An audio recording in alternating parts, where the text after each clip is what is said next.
ரெண்டு பேரும் ரொம்ப நேரமா அப்படியே உட்காந்துருக்கோம். லைட் ஆஃப் பண்ணலாமா? பண்ணலாம். ஆனா அதுக்கு முன்னாடி ஒரே ஒரு கொஸ்டின். கேளுங்க. நீங்க வெர்ஜினா? ஹலோ, என்ன பார்த்தா உங்களுக்கு எப்படி தெரியுது? என்ன கேட்டேன்னு எப்படி கத்துறீங்க? பின்ன ஃபர்ஸ்ட் வந்து உட்காந்துட்டு இவ்வளோ கேள்வி கேட்ட கோவப்படாம.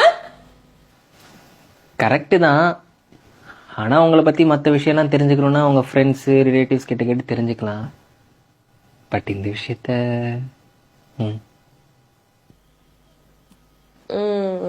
நான் பர்சன் இல்லை. என்னஹா? நான் பர்சன் இல்லை. நிஜமாவா?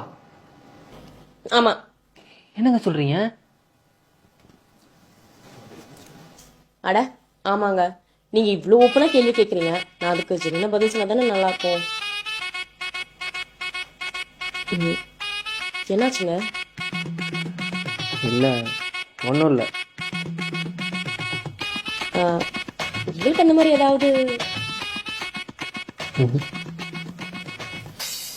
அவ்வளோ நல்லவரா நீங்க? அப்படிலாம் இல்லை, வாய்ப்பு கிடைக்கல. அதுவும் இல்லாமல் அதுக்கெல்லாம் கொடுப்பனம் வேணுங்க. நமக்கு அதெல்லாம் இல்லை.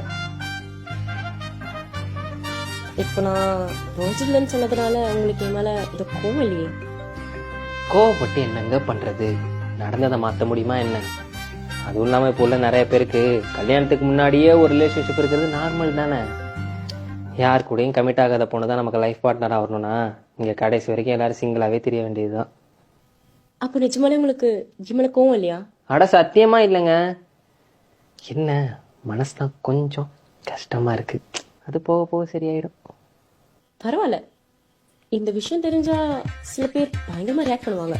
ஆனா நீங்க ரொம்ப மெச்சூரா ஹேண்டில் பண்றீங்க. நீங்க ரொம்ப ஜாலி டைப்போ. லைட்டா. அதுக்கு நீங்க பாட்டுக்கு எதனா சொல்லி விடாதீங்க. நான் டக்குன்னு கோவப்பட்டாலும் கோவப்பட்டுருவேன். நான் கொஞ்சம் ஷார்ட் டெம்பர். ஏன் சிரிக்கிறீங்க? நீங்க ஷார்ட் டெம்பர்னு சொல்றதே எவ்வளவு ஜாலியா சொல்றீங்களே, அது ரெண்டு சிரிச்சேன்.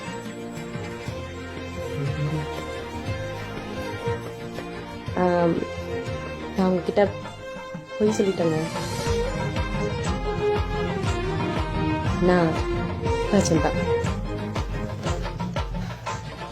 நானும் உங்ககிட்ட ஒரு பொய் சொல்லிட்டேன். என்னது? நான் வேர்ஜின் இல்லை.